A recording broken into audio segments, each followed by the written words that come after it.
4 рет қажылық сапарға барып қайтыпсыз. Үн-түнсіз осындай бір игі істі жасаған екенсіз. Жалпы сол қасиетті жерге барғандағы сіздің сезіміңіз қандай болды? Ол енді ол жерге барса, қалай түсінсем екен. Ол жерде шыдап тұра алмайсың, көзінен жас ағып кетеді өзімен өзі. И ауасы да бір түрлі ыстық дейді ғой енді, ыстық, бірақ ол жерде қатты терлеп неткен емес. Алланың өзі көмектесе ғой деп ойлап қалдым өзіме.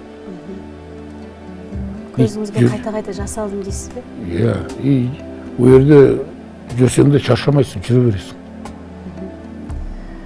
Аллаға сыйындыңыз. Сыйынасың ғой Аллаға. Не тіледіңіз? Аллаға не тілейсің? Бірінші шынымды айтайын, осы Алла естіп тұрған шығар осы. Емесі елімізге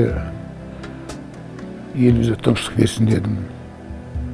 Елмесіне денсаулық берсін дедім. Ең артынан өзіме бала шағыма тіледім денсаулықты.